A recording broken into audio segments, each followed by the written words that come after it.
All right, hello once again. This is Jeff Scott of Blackhawk Technical College. We've been going over the material in our Android Studio Development Essentials textbook.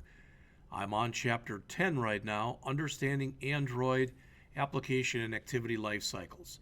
Another chapter with really no code in it, but as the author says here, the goal of this chapter is to expand upon knowledge that we've learned in other chapters by looking at the life cycle of applications and activities within the Android system. Now I'm going to jump right to the end of the chapter, and they show here the activity life cycle.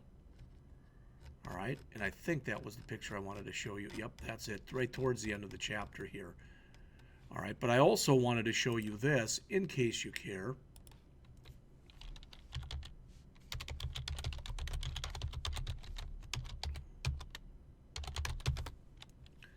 Because there's another picture. I think it's under developer.android.com. Maybe not. There it is. And that's one that I've used before to try to explain things. So let's save the image.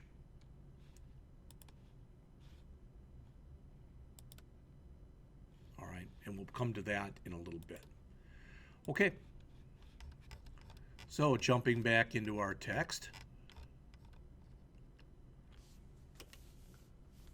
A key responsibility of the Android system is to ensure that the limited resources that a mobile device has, remember, it quite often is operating on a battery with less memory, with less of a hard drive, etc., than non-mobile devices. All right, so it said, to make sure that this is managed effectively, Android is given full control over the life cycle and state of the processes in which the app runs and the individual components that comprise these processes. So as the author says, it is important to gain an understanding of what this is all about. So again, that's what this chapter talks about. All right, so taking it from the top or the bottom of page 87 in this case, each running Android app is viewed by the operating system as a separate process. If the system identifies that resources are reaching capacity, it will take steps to terminate processes to free up memory. So it takes into consideration both the priority of those processes and the state in which they're running.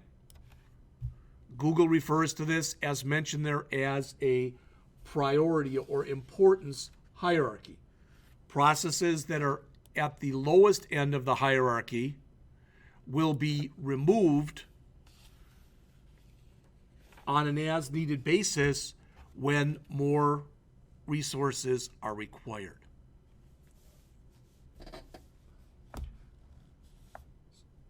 So it says processes host applications, and applications are made up of components.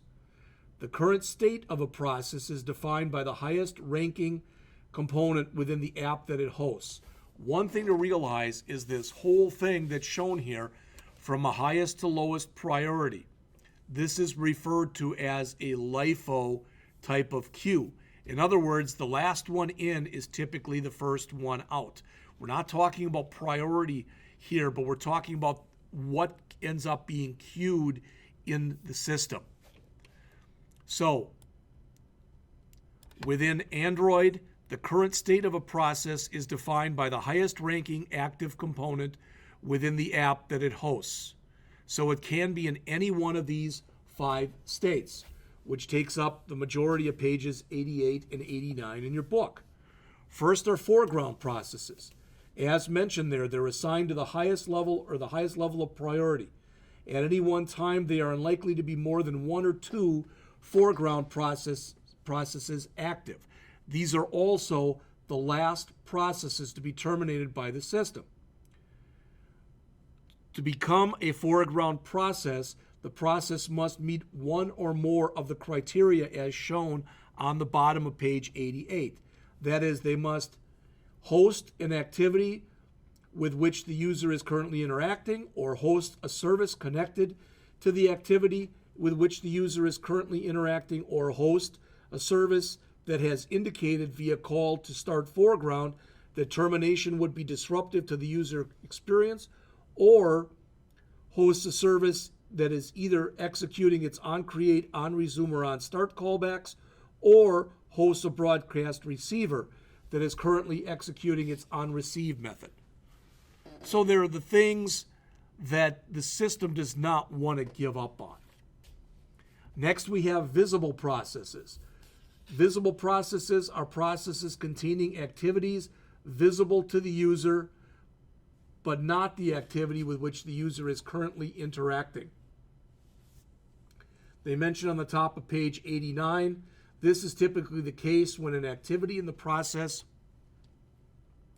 is visible to the user, but another activity, such as a partial screen or dialogue, is what's currently in the foreground. Next, we have service processes. And service processes contain a service that has already been started and is currently executing.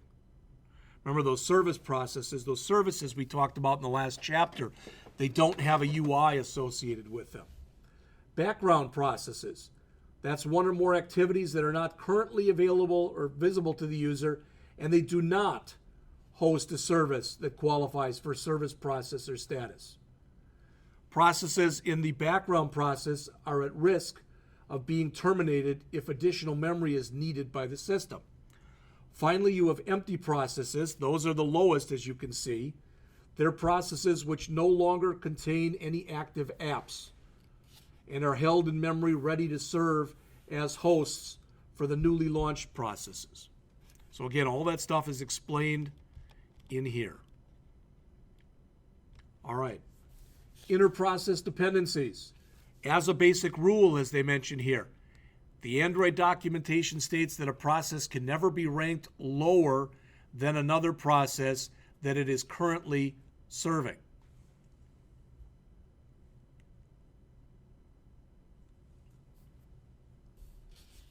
So this activity lifecycle, as mentioned there, and you can see it on the page, the state of the Android process is determined by the status of its activities and components. These activities also transition through different states throughout the life of the application. All right, this is all basically done again via the activity stack, which is, they start mentioning on the bottom of page 85 on the screen here, but in your book, it's the top of page 90. In fact, it's all of page 90. As they mention there, for each application running on an Android device, the runtime system maintains an activity stack. The activity at the top of the stack is referred to as the active or the running activity. Once this running or active activity exits, it's popped off the stack.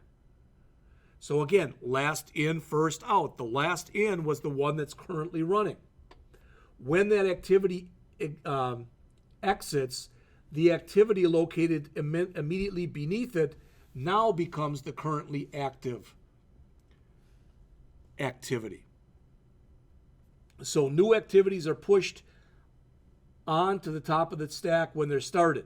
The current activity is located at the top of the stack until it's either pushed down by a new activity or popped off when it exits or the user navigates to the previous activity. The different states for an activity, as shown on page 91 in the book, an activity can be active or running. The activity at the top of the activity stack is the foreground task visible on the screen, the device screen. It has the focus. It is currently interacting with the user. A paused activity is visible to the user but does not have focus. A stopped activity is currently not visible to the user. A killed activity has been terminated by the runtime system in order to free up memory and is no longer present on the activity stack.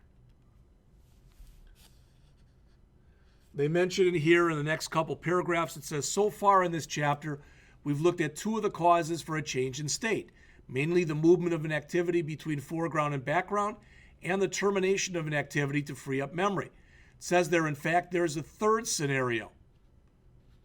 All right. By default, as mentioned here, any configuration change that impacts the appearance of an activity will cause that activity to be destroyed, and recreated, such as going from portrait to landscape mode. The author mentions here then on the bottom of page 91, says, if nothing else, it should be clear from this chapter that by its very definition and application and its components that it contains will transition through many states throughout the course of its lifespan. These state changes, as it says, are imposed upon the application by the Android runtime, subject to the actions of the user and the availability of resources. So the key takeaway from this chapter, as it says, is the fact that an application moves through a variety of states during its execution's lifespan, and it has itself very little control over its own destiny within the Android runtime environment. Now that's it for chapter 10, another short chapter. In the next chapter, handling Android activity state changes. Another short chapter, and there we're going to actually look at that picture that I showed you before. From there, we'll go on to chapter 12.